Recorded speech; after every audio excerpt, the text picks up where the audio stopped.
cumprir. Abra, por favor, no livro de João, capítulo 9. Nós leremos alguns versículos de 1 a 3 apenas.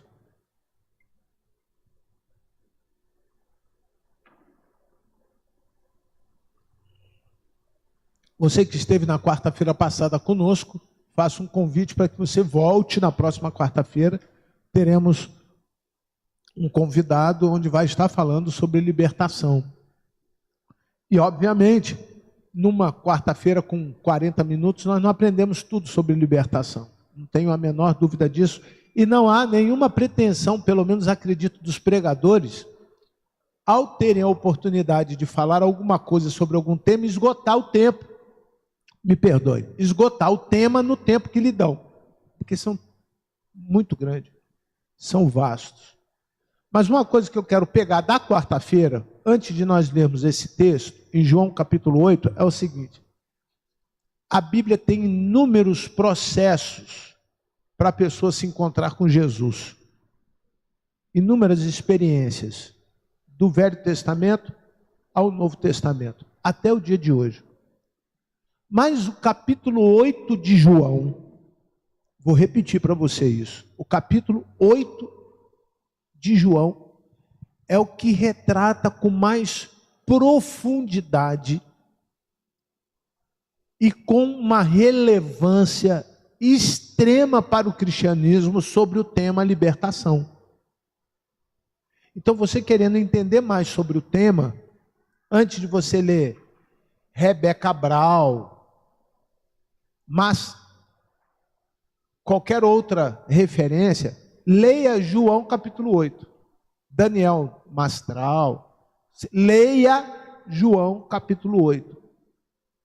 Antes de você querer entender o que acontece com o bispo A, o bispo B, ou na igreja A, ou na igreja B, leia João capítulo 8.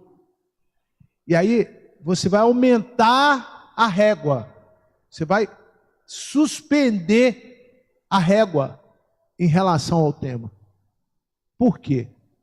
Porque ali você vai encontrar elementos em que, se não encontrar em qualquer outra modalidade de culto de libertação, você vai aprender uma coisa hoje: anátema, quer dizer rejeitado. Eu não quero isso para a minha vida. Se não tiver na Bíblia, eu não quero. Se for costume de algum lugar, eu não quero. Se for herança tradicional ou tradicionalismo, eu não quero. Se for alguma loucura desvaneada da mente de algum líder espiritual, eu não quero. Eu quero o que está na palavra de Deus. Amém? Combinado assim? Amém? Pastor, por que essa informação? Porque independente de quem fale, você tem que ter o seu conceito. O que atrapalha o homem entender as coisas espirituais? Por isso eu fiz a introdução. Você vai ler agora uma passagem que tinha um homem cego. E as pessoas têm uma confusão imensa a respeito da cegueira. Que ela pode ser física ou espiritual. Denota-se como conceito de uma cegueira física.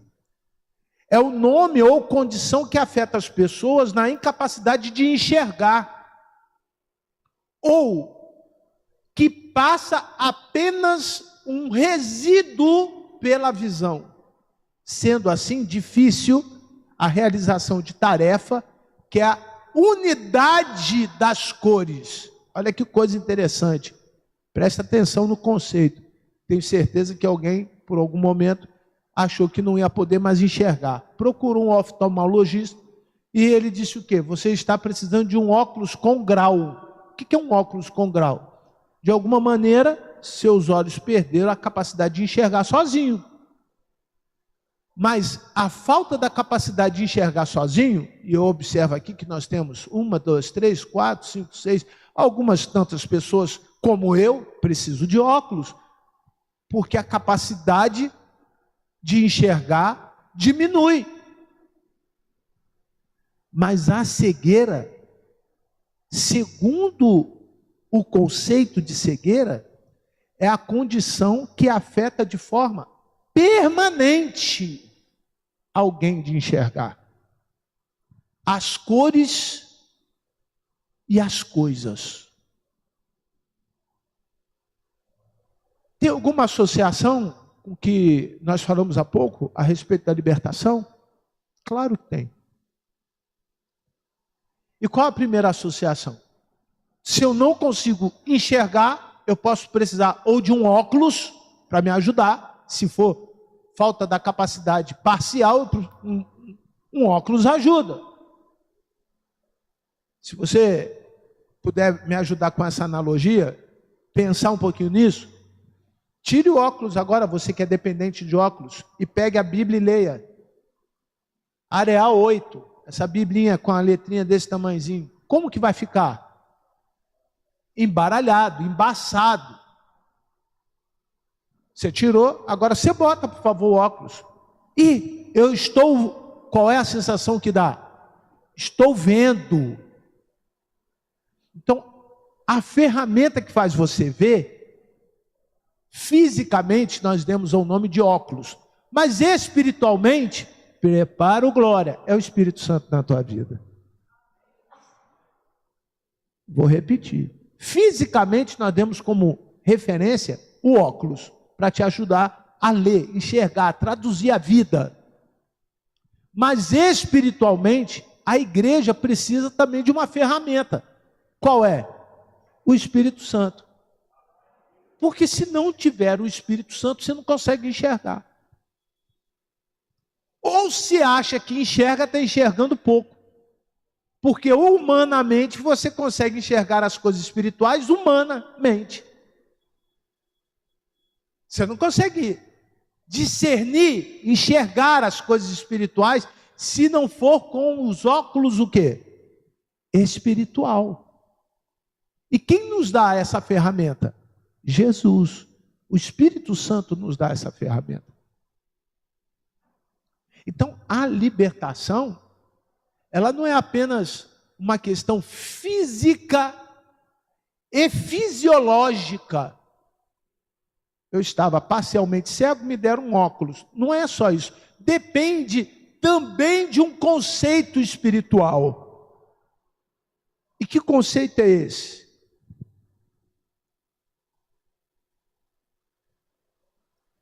O cego espiritualmente não consegue, primeiro, compreender a realidade da fé.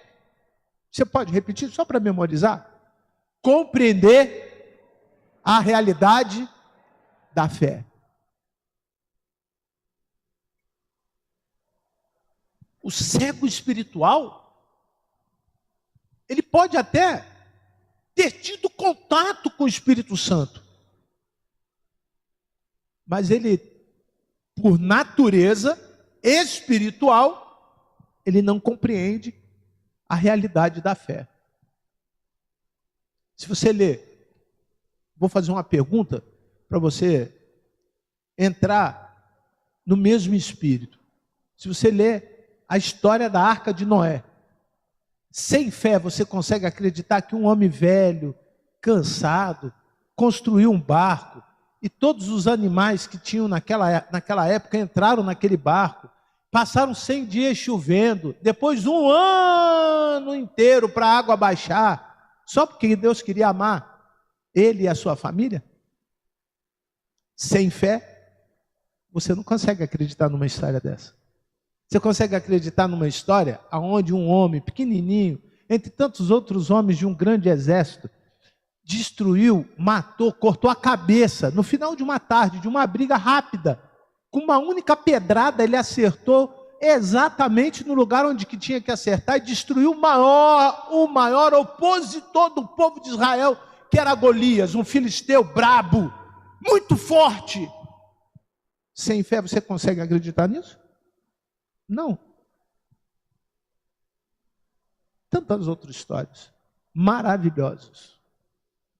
Você consegue acreditar que Pedro, olhando para uma pessoa que era como um fantasma, vindo na sua direção no mar, ele grita e disse: Senhor, o Senhor, permita que eu vá até o Senhor. E obviamente o Senhor era o Senhor e disse para ele: vem, Pedro, pode vir. E dado as circunstâncias, aquele homem foi a direção do Senhor, foi em direção do Mestre, mas por conta das adversidades, dos problemas, dos ventos, ele começou a afundar. E a Bíblia diz que o Senhor Jesus, no momento em que ele estava afundando, tomou-lhe pelas mãos. Sem fé, você acredita nisso? Não. Agora, a história mais surpreendente. Sem fé, você acredita que Deus mandou um homem pegar um navio e ir para uma cidade, pregar o evangelho? Ele tinha dito para aquele homem, dizendo assim: vai lá, prega, para que eles se arrependam, porque senão eu vou destruir aquela cidade. Mas se eles se arrependerem, todos serão salvos. E esse homem ficou com medo, pegou um barco em direção oposta para onde Jesus, para onde Deus havia mandado. E houve uma grande manifestação de Deus ali. Fez com que o mar ficasse revolto e aquelas pessoas ali começaram a pensar que iam perder a vida, tiraram sorte e de repente caiu sobre ele e ele foi lançado ao mar. Você consegue até aqui até entender isso. É um naufrágio. Você consegue. Agora, o mais surpreendente, um grande peixe engole ele. E durante 3 dias ele fica pensando nas bobagens que ele estava fazendo com Deus. E ao término do 3º dia, aquele grande peixe vomita o pobre de Jonas, o pobre Jonas, pobrezinho Jonas, numa beira da praia para pregar o evangelho. Você consegue crer sem fé nisso? Não. Nada disso você consegue acreditar se não for pela fé. A cegueira espiritual faz você não compreender a realidade da fé. Você ouve a história, você consegue guardar a história, você consegue enxergar a história de uma maneira tipicamente humana, natural. Você diz assim: é um fato histórico, mas quem me garante que os homens não alteraram o resultado dessa história? Ou quem me garante que essas histórias foram traduções e traduções de lendas populares, urbanas da época e chegou até hoje? Irmão, é muito comum você ouvir esse discurso. É muito comum a pessoa colocar a razão acima da fé, a ciência acima da razão e Deus acima da ciência. Mas para que esse processo aconteça, você precisa ter fé. Até para acreditar no médico, médico associa a ciência, você precisa ter fé, você precisa acreditar. Mas uma pessoa cega, ela não, espiritualmente, ela não consegue acreditar nas realidades da fé. A segunda coisa que eu quero destacar, queridos, a cegueira espiritual é desinteresse. E agora eu usei um termo aqui que eu acho que é interessante você aprender. Desinteresse, teimosia espiritual é sinônimo de cegueira espiritual. A rebeldia não acontece só fora da igreja, não. Talvez com muito mais frequência dentro do que fora. Posso dizer isso, que eu entendo que a qualquer momento, quando você abre os seus olhos espirituais, você se arrepende. De quê? Não ter obedecido, não ter sido leal, não ter sido fiel, não ter amado como Deus te ensinou a amar, não ter se comprometido como Deus se comprometeu com você, não tendo feito essas coisas. Isso causa um mal-estar espiritual. E isso não é ruim, não. Quero tornar aqui inteligente esta fase com uma outra comparação. Quando você passa um tempo muito grande sem orar, e você de repente é tomada pelo Espírito Santo, você começa a falar com Deus, e você não quer parar mais. Você passou um tempo muito grande sem ler a Bíblia, e de repente o Senhor toca no seu coração, te exorta, te chama a atenção, move o teu interesse, você começa a ler a Bíblia, ler a Bíblia, ler a Bíblia, ler a Bíblia, não para, e vai lendo, e vai lendo, e vai lendo, e vai lendo. Você consegue entender que isso é espiritual, porque naturalmente nós não temos condições de ter uma vida disciplinada na oração e na palavra. Naturalmente, você começa, você para, você não consegue, você fica aqui, diminui. E, olha, é muito comum. Mas a cegueira espiritual não deixa você ver isso. E aí, você se torna um crente rebelde. Rebelde às ordens da sua liderança terrena, os pastores, os diáconos, os professores de escola bíblica dominical? Não. Existem muitos bons cristãos aqui entre nós, pessoas leais, humanamente falando, sinceras, honestas, bondosas, que exercem seus dons de uma maneira sem medida, antes mesmo que lhe seja cobrado alguma coisa, ele está fazendo. Ele é proativo. Antes de ter que ser ativado, ele faz. Essa pessoa é porque ela já passou por esse processo de libertação. E ela não quer voltar para aquilo lá, porque ela sabe muito bem que quem para de orar para voltar a orar é difícil. Quem para de ler a Bíblia para voltar a ler a Bíblia é difícil. Quem para de ter comunhão com a igreja, estar na igreja, segunda, terça, quarta, quinta, sexta, sábado, domingo, porque tem irmãos aqui que não vêm aqui só por causa do culto. Parece até que eles moram aqui. Você está aqui, do nada o cara está lá. Levantou mais cedo, comprou papel. Tirou o papel do lixo da igreja. Viu o que nós ganhamos? Eu quero agradecer a Carla e o Ramon, que foram intermediários pelas doações das cadeiras e mesas que a igreja ganhou. Viram que está no meio do corredor? Está preocupado. Pastor, onde eu vou botar? Para não deixar nada fora do lugar. São pessoas que entendem a natureza espiritual da igreja, que já passaram pelo processo. Ele não tem função, não. Ele é corpo. Eu vou repetir isso. Ele não tem crachá. Ele é parte, ele é servidor. Tem um número dele lá escrito? Não tem. Ele simplesmente faz. E faz primeiro porque gosta. Segundo porque ele entende que se ele não fizer, de alguma maneira ele se sente... Eu vou abrir um parênteses aqui que eu peço a Deus que te faça compreender isso. Não há culpa quando você não sabe o que é que você tem que fazer. Mas omissão não é desculpa para você não fazer. Compreenderam? Amém? Então, o que passou pela cegueira espiritual, aquele que tem uma visão espiritual diferente, ele não espera as coisas acontecerem, ele faz. Porque ele é o corpo. E se ele deixa de fazer, ele está deixando de fazer para si mesmo. Não é para mim. Não é para mim. Não é para o pastor. Ah, eu faço por causa do pastor. Não é para mim. Quando você levanta cedo, vem para a IBD, é para você em primeiro lugar. E para quem? Para adorar? Lembra daquela musiquinha que vieste fazer aqui? Hoje, quando eu cheguei um pouquinho mais cedo, eu vi as netinhas da irmã Irani no ponto de ônibus, com uma outra pessoa, certamente aguardando a troca da escala. Eu acredito que seja a vovó, né? Da parte do pai. Então tem a troca da escala. E a Irani chegou e as netinhas foram, agarraram ela, mas elas estavam numa alegria imensa, porque estavam vindo para onde? Para o parque de diversão. É isso? Para o cinema, para a piscina de bolinha. É isso?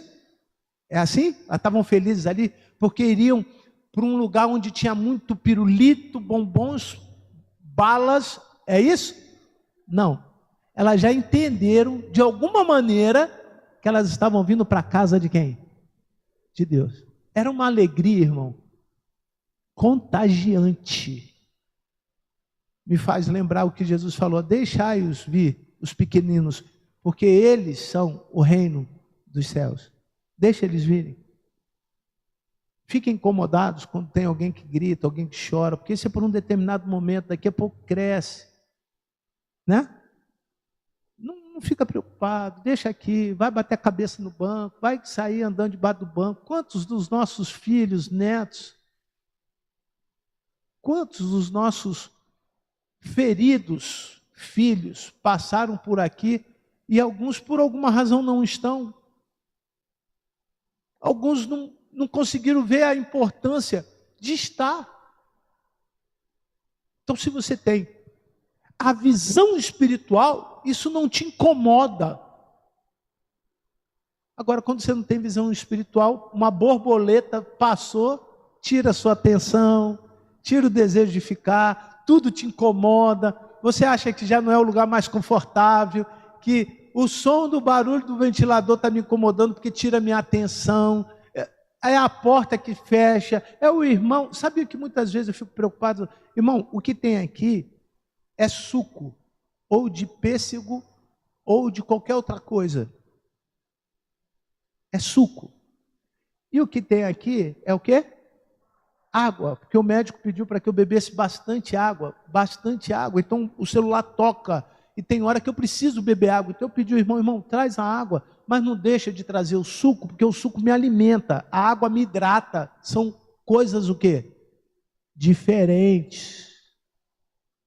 Mas tem gente que reclama, tem que levar água, suco daqui a pouco. Irmão, se eu quiser comer pão, me deixe comer pão. Se eu precisar comer pão, falando com os irmãos, me deixa comer pão. As pessoas se incomodam com pouco, quando na verdade elas já não oram mais, porque quem tem gasto a sua vida com a oração não está preocupado se o pastor está comendo pão. Não vai ficar preocupado com isso. É porque você está ocioso espiritualmente que você está preocupado com uma coisa tão pequenininha e que é minha. Parece muito inconsistente, mas a fé, ela precisa ser sólida. Ela não pode ficar vulnerável pelo comportamento alheio. O irmão entrou, não me deu bom dia, eu vou embora achando que ele está de mal de mim. Pera lá, irmão. Que coisa. Não é uma geração que precisa disso. Você não precisa disso. E graças a Deus que quando você consegue enxergar isso, quem está passando por esse processo, você ajuda. Você consegue conduzir. Você consegue, olha a responsabilidade, pastorear, que isso não é um dom só meu, nem do pastor Luiz e nem do pastor Jorge. Quem ajuda a cuidar de outras pessoas tem que ter essa característica.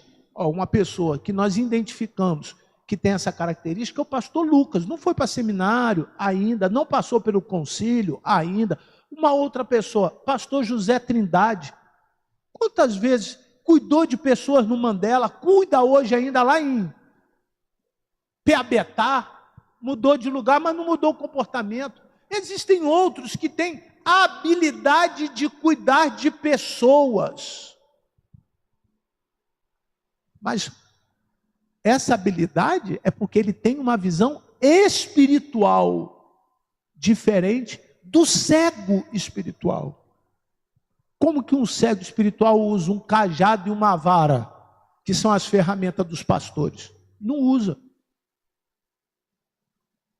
Não tem como usar. É a mesma coisa.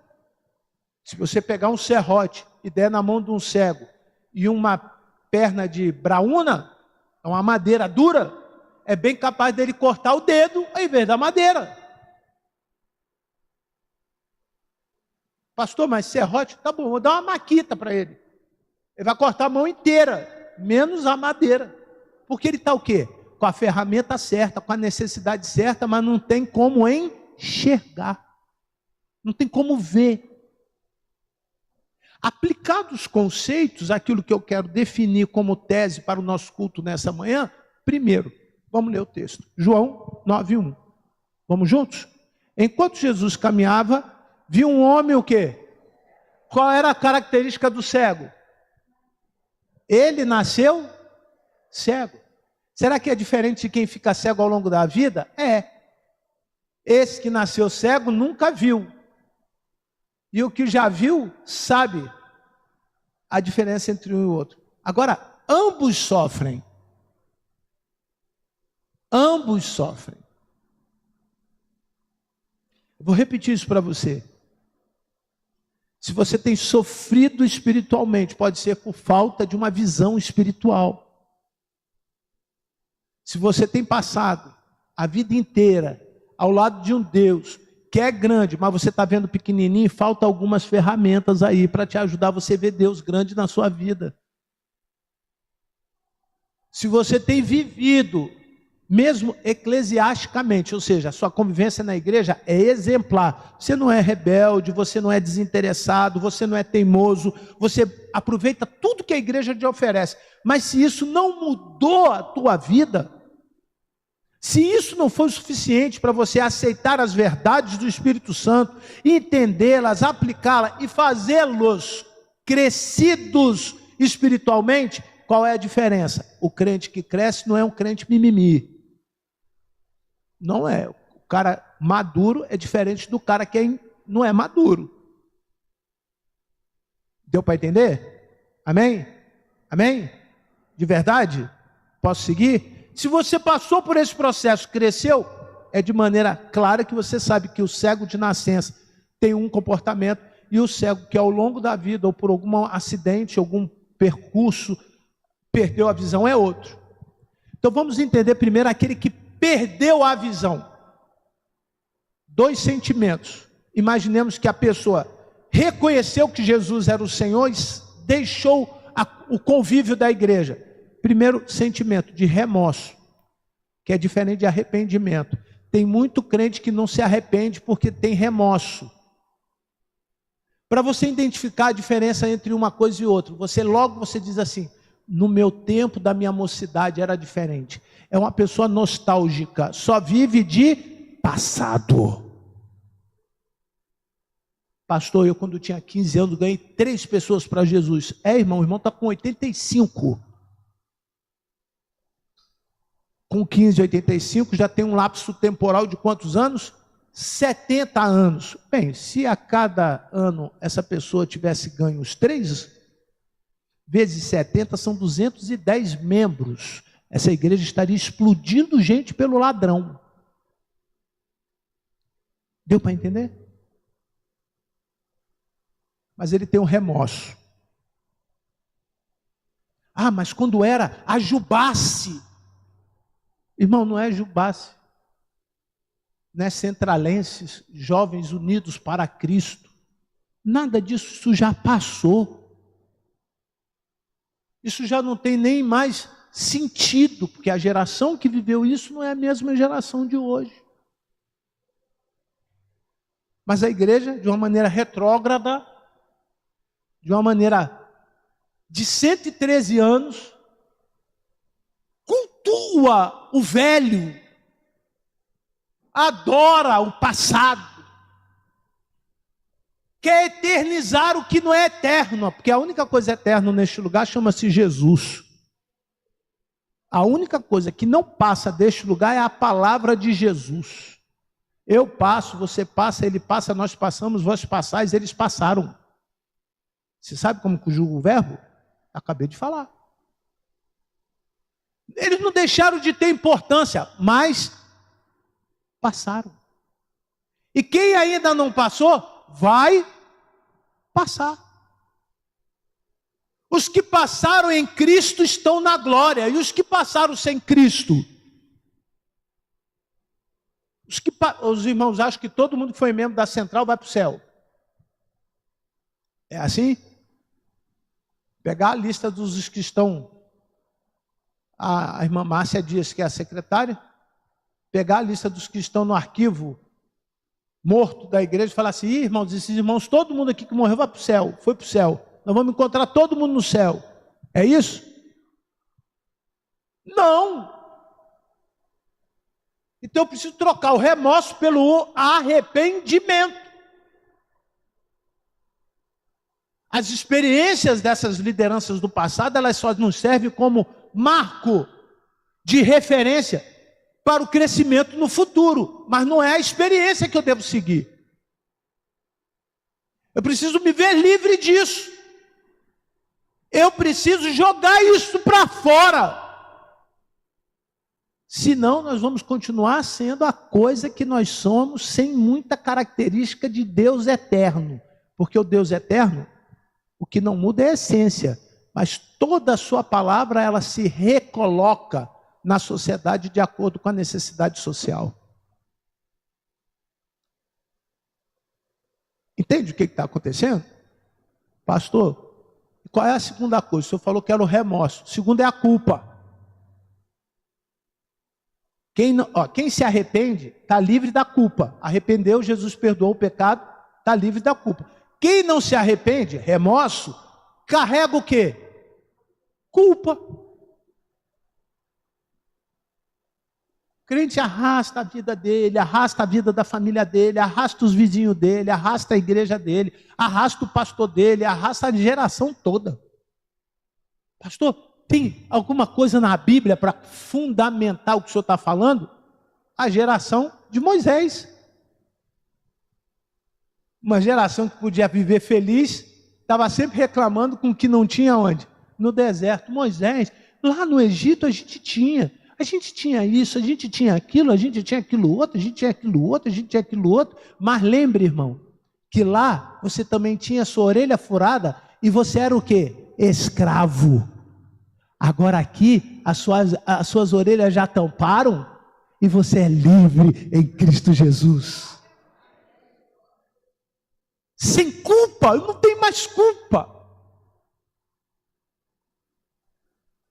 Quando você ouvir os 2 últimos versos, que é a nossa conclusão, você vai entender a mediocridade de quem estava do lado. Segue, por favor, João 9, versículo 2.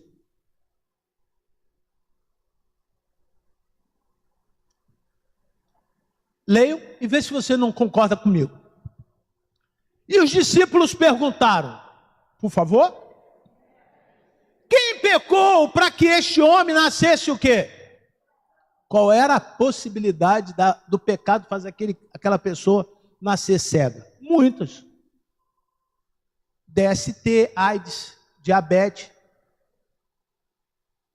Certo? Estão compreendendo? A homossexualidade, a transexualidade, o uso de drogas desajeitado, né? O cara me injetou lá heroína, pegou uma opção de porcaria, ficou cego. Muitas coisas. Mas não era o caso daquela pessoa. O versículo anterior diz que ele nasceu cego. Tem gente que veio para a igreja, aceitou Jesus e nasceu cego. Ele veio pela fé, creu na salvação, mas não nasceu vendo. Ele nasceu como? Cego. Ele estava cego, espiritualmente, e nasceu como? Por favor, repitam. Cego. Cego por quê? Mestre, quem pecou para que este homem nascesse cego? Agora, piorou a pergunta. Ele piora a pergunta. Por favor. Ele ou... Sabe qual é o fundamento da reencarnação para muitas doutrinas espíritas e umbandista, e budista, e islamista e uma porção de istas que tem por aí? É isso aí, ó. Quem pecou? Ou seja, é karma. Tem que resolver da vida o quê? Da vida anterior. É a pessoa que está lá na vida anterior. Quando você tem uma relação com a vida anterior, você deixa de crer na ressurreição e crê na quê? Em quê? Você deixa de crer na ressurreição e passa a crer em quê? Reencarnação. Você passa a ficar preocupado com a vida lá no passado e busca de maneira errada a feitiçaria, a rebeldia. Eu quero saber qual é a origem do meu sofrimento. Porque quem nasce cego é um sofrimento, concordam? Concordam? Qual é a origem? É o meu pecado ou dos meus pais? Aí você vai consultar. E cuidado, que agora eles estão mandando mensagem no WhatsApp. Posso ler a sua mão? Aí você bota lá no WhatsApp. Pode. Aí a pessoa pede uma foto da sua mão. Aí a pessoa começa a linha do casamento, a linha da vida e a linha da morte. Linha do casamento quer dizer que você vai estabelecer uma relação com uma convivência social bem-sucedida. A linha da vida, se você ainda não está bem-sucedido, aí começa agora o golpe. Faz um Pix, que eu vou te dizer o que você tem que fazer para ter a sua vida bem-sucedida. E pasmem os irmãos, tem gente que faz. Porque ele quer ter sorte no amor. Trazemos seu amor de volta em 3 dias. É porque a saidinha é quinta, aí fica sexta, sábado, domingo, na segunda-feira ele volta.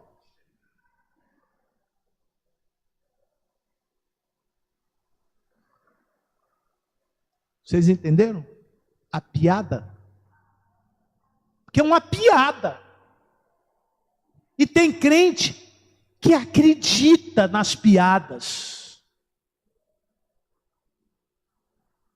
Está entendendo, amado? O que o diabo fez? Cegou. A pessoa nasceu, mas por falta de relação com Deus, com a sua palavra, intimidade, oração, sua palavra, conteúdo, alimento. Ele não cresce, mirra o cérebro, tá? Ele fica com microcefalia, o cérebro pequenininho, cheio d'água. E é uma pessoa medíocre. Sabe quem é Jesus, mestre? Quem pecou? Sabe o que é pecado? Sabe quem é o homem? Aqui tem, olha, teologia, armatologia, soterologia, antropologia. Tem uma porção de logia ali, né? Só nesse versículo, para os mais estudiosos aí. Mas falta a visão espiritual. Sabe o que eu digo? Não adianta você saber, não adianta você conhecer, você precisa experimentar. A fé não é lá, a fé é aqui. Só funciona quando está onde?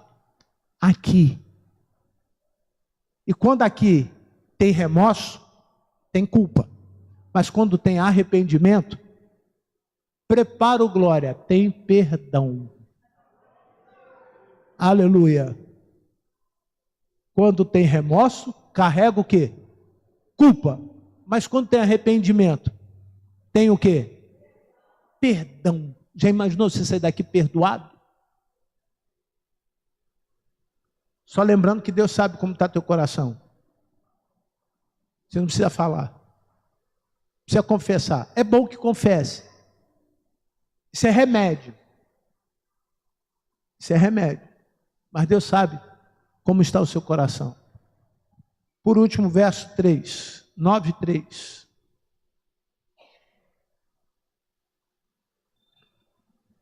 Entendido o que é a morte, me perdoe, a cegueira física o que a cegueira espiritual faz. Quais são as 2 características que estão diretamente ligadas à cegueira espiritual? Remorso e culpa, falta de perdão. E quando eu inverto isso, e me deparo com a expressão de que eu tenho alguém que pode resolver isso por mim, eu fico extremamente animado, porque eu não estou preocupado com o meu pecado de ontem. Eu não estou dizendo que ele não tem relação com o que você está passando hoje, não. Mas eu estou preocupado com a minha vida hoje. E eu preciso cuidar da minha vida hoje. Eu preciso pensar no que eu estou fazendo agora. Ontem influencia hoje. Mas se eu já tenho perdão, não tenho culpa, eu não tenho quem me acuse, eu não tenho peso, eu estou pronto para andar e eu quero andar. E essa é a pergunta que eu quero fazer aos irmãos. Você quer andar? Quer andar? Como dois cegos podem andar juntos? Não tem como. Tem como. E às vezes você está do lado de pessoas que estão na vida cristã há muito tempo, mas ele também é o quê? Cego, de nascença. Veio para a igreja, foi batizado, aceitou Jesus, levantou a mão, prega o evangelho, vai para casa, volta, não fala palavrão, não joga. Ele não bate na esposa, é honesto, cumpre com todas as suas obrigações sociais. Na quarta-feira, na oração, ele é o primeiro a chegar, ora, revela a Deus espiritualmente, dá a ele dons espirituais. Ele faz, cumpre, prega, anuncia, leva a mensagem de Jesus para uma porção de gente, mas ele tem duas coisas que você não sabe que ele tem: remorso e culpa, porque ainda não tem o quê? Perdão. Alguém sabe quem tem remorso e culpa aqui? Não sabe. A gente não sabe. E aí Jesus respondeu. Vamos junto. Nem ele pecou. Oh, mas o que Paulo fala? Todos pecaram, completem. Eu adoro quando vocês falam os textos assim, tudo embolado, que parece até que a gente já está lá do lado de lá. Parece até dom de línguas. Vamos junto. Todos pecaram e destituídos estão. Vamos entender. Porque isso tem a ver com qual foi a resposta do Senhor Jesus. Nem ele pecou. Será que Jesus tirou daquela pessoa que nasceu cego o pecado? Não. Mas ia tirar. Oh, meu Deus, que coisa tremenda. Eu vou repetir. Quando ele declara que não era o pecado que fez aquela pessoa nascer cega, tinha uma razão, você vai entender a razão. Mas Jesus ia fazer o quê? Tirar o pecado. Só que as pessoas queriam ver Jesus curar o cego. Olha que coisa. Até hoje as pessoas têm vindo na igreja para ver pessoas que são cegas serem o quê? Curadas. Não estão preocupadas com o pecado. Elas não querem que Deus tire os seus pecados. O que te prende aqui, irmão, não são as manifestações espirituais e nem as possibilidades de manifestações espirituais e nem as suas experiências espirituais com Deus. O que te prende aqui é porque você tem um Deus que todo dia pode perdoar os seus pecados. Eu não estou num lugar onde Deus me perdoou quando eu nasci e me esqueceu.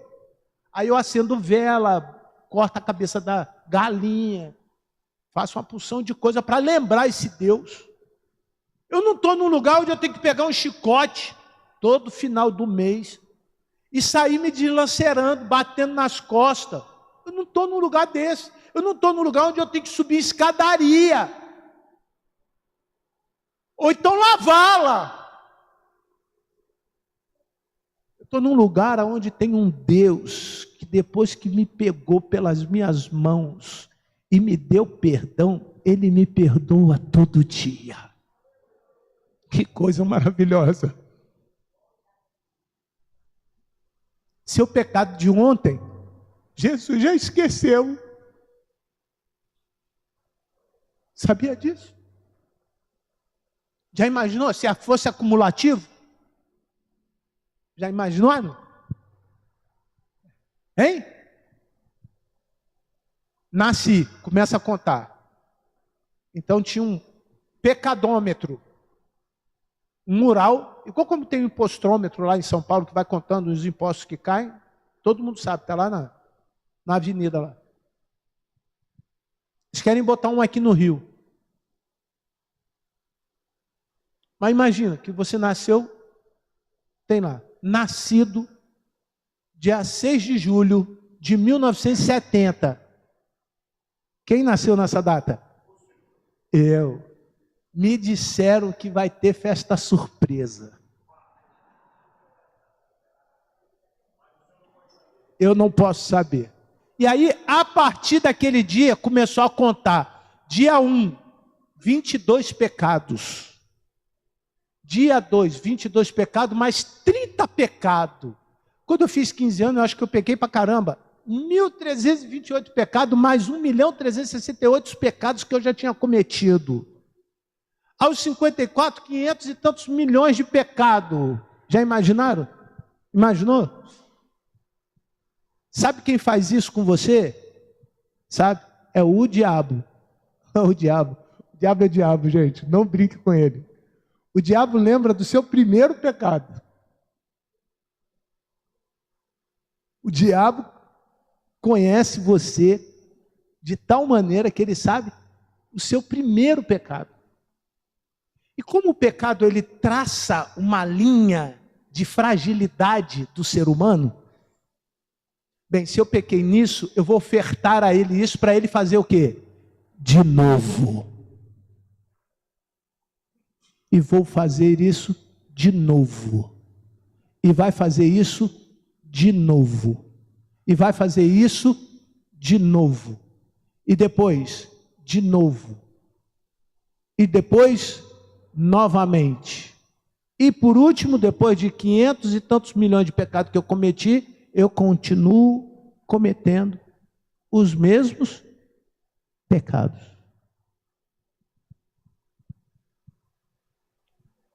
Esse que é o mistério. Se alguém anda em busca de mistério, esse é o mistério.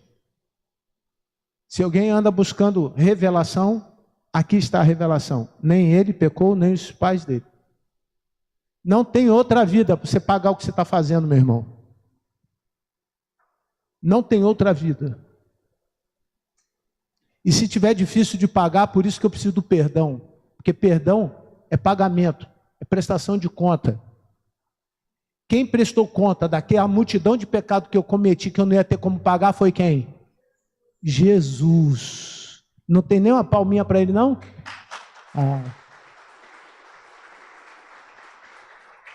Pode não ter para o diabo. E graças a Deus que vocês não gostam dele. Porque ele gosta de você. É fundamental isso. A cegueira espiritual nada mais é do que o remédio, prestem atenção, do pecado. O que o pecado fez? Cegueira espiritual. Cegueira espiritual. Se a pessoa está cega espiritualmente, ela não vê o pecado. Se ela não vê o pecado, ela não consegue pedir perdão pelo seu pecado.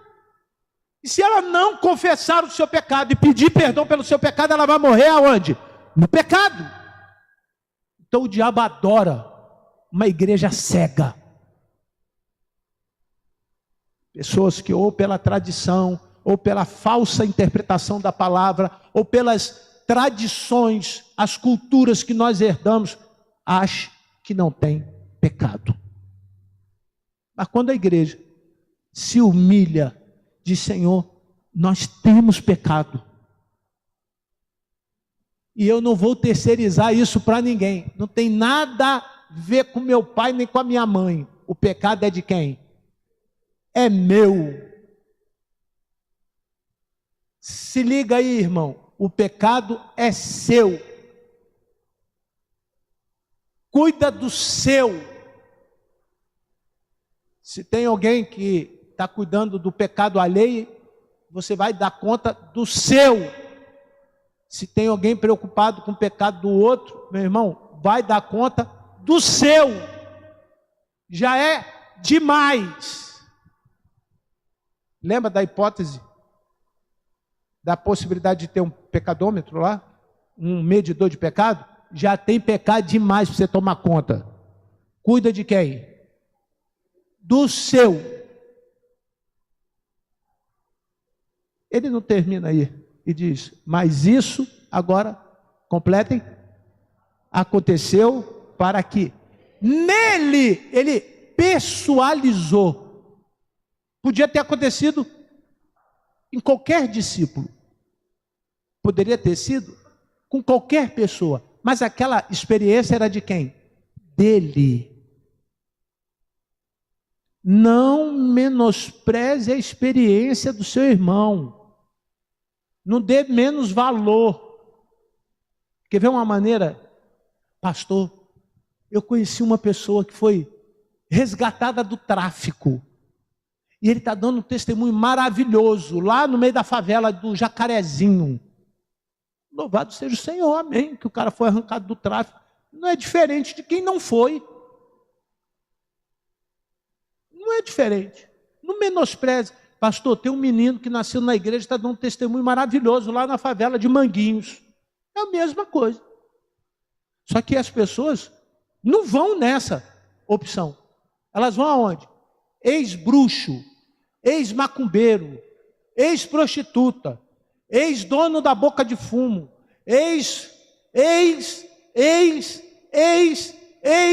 aí lota. As pessoas vão atrás de uma pessoa, uma porção de gente que é ex-tudo. Isso é o cérebro humano que é condicionado a isso. É o menos valor que você acha que você tem. Mas não, você tem o mesmo valor.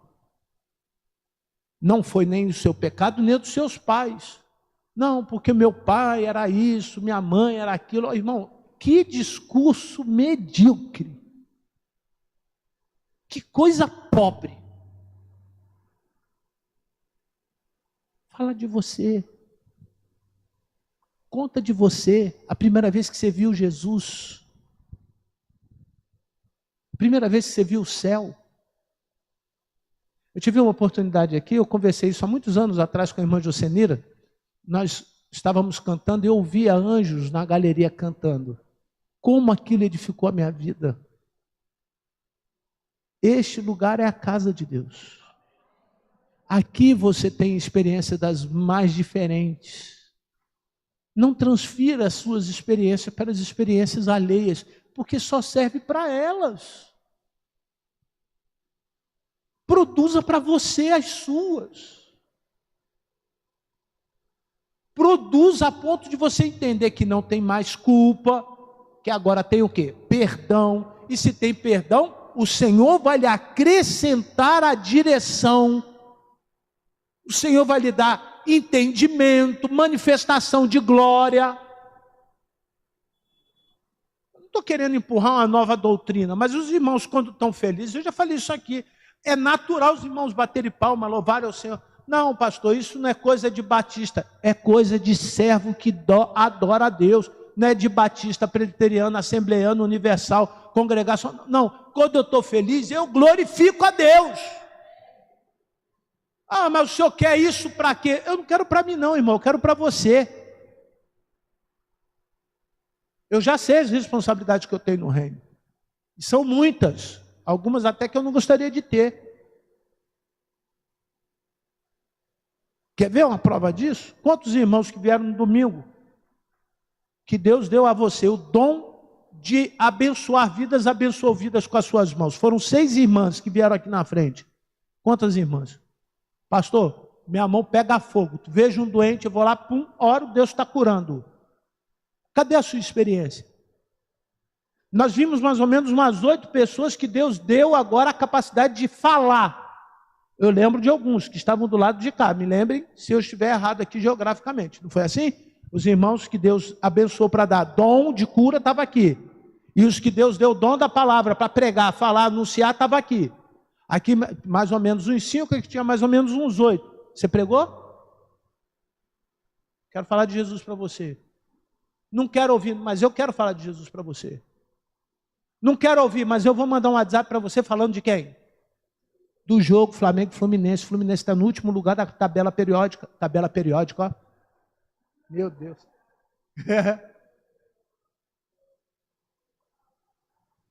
Loucura, perdão, irmãos. Fluminense está na última colocação da tabela do Brasileirão. Então, irmão, você não foi chamado para isso. Pode ser isso também. Mas você foi chamado para falar de quem? Das boas novas que está em Cristo Jesus. E agora essas boas novas estão plantadas. E ela está crescendo, crescendo, crescendo aonde? dentro do seu coração. Cadê os visitantes? Só tem visitante se eu chamar. Só existe crescimento na igreja se a igreja não tiver cegueira espiritual. Senão pode ter quem fala em línguas, revelação, profecia, pastores com mestrado, doutorado, IAD, que não vai sair do lugar. Não vai. Não vai. Vou repetir aos irmãos sem nenhum medo. Não vai. E se a igreja não cresce é porque você não cresceu. Se a igreja não prospera é porque você não prosperou. Se os seus filhos não vão aonde você não foi é porque você não foi. Se não há hábitos saudáveis e espirituais na sua casa é porque você não faz. Conhece o Vaguinho? Vaguinho, cantor? Está lá na DIG, o pastor Silas. Ontem eu estive com o pastor Silas também. Lembrei do pastor Luiz. Silas, grande homem de Deus. Aí abracei o Vaguinho falou assim, quando você vai me levar na sua igreja? Eu falei, só depois do período de campanha. Que ele é candidato a vereador. Não, vou eu e vai o pregador. De graça. Eu falei, que bom, só depois do período de campanha. É bom o cantor? É bom? Vocês conhecem? Vaguinho cantando? É legal? É bom. Show. Beleza. Só depois, porque antes o interesse aqui é outro. Aqui, o meu e o seu interesse tem que ser aquilo ali, ó. Isso aconteceu para que nele se manifestem o quê? Esse tem que ser o seu interesse. Que Deus se manifeste nessa manhã, neste lugar, na tua vida. E a maior manifestação de Deus, o pessoal do louvor me ajude, podem vir. A maior manifestação de Deus, prestem atenção, é o perdão que eu preciso todos os dias eu preciso desse perdão. Agora tem sentido. O cego de nascença começa a ver. E causa uma grande confusão na cabeça daquelas pessoas. Sabe qual era a confusão de quem viu o cego de nascença vendo? Sabe qual era?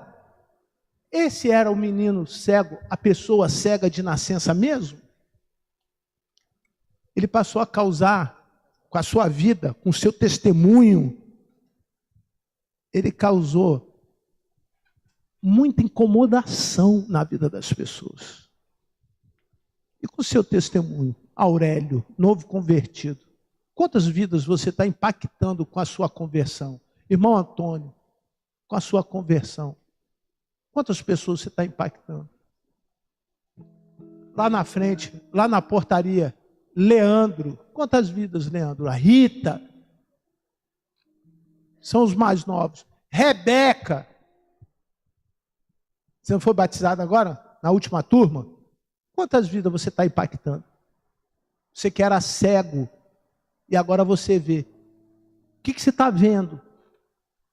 E o que vocês estão falando? Isso é manifestação da glória de Deus. Vamos ficar de pé, irmão. Deus, obrigado, ó Pai, por essa manhã, pela alegria de estarmos aqui. E se havia alguma dificuldade, Senhor Pai, nos dê esta consciência de que o homem natural não aceita as verdades espirituais. Por isso que alguns ficaram de bico em alguns momentos do culto. Mas o homem espiritual, o coração fica inflamado, aceso, porque são coisas espirituais. E nós não conseguimos entendê-las apenas com o discurso. A minha oratória, Senhor Deus, é ruim. Os meus argumentos são poucos, são frágeis. Mas quando eles possuem, Senhor Deus, a experiência, nada separa-os do Senhor.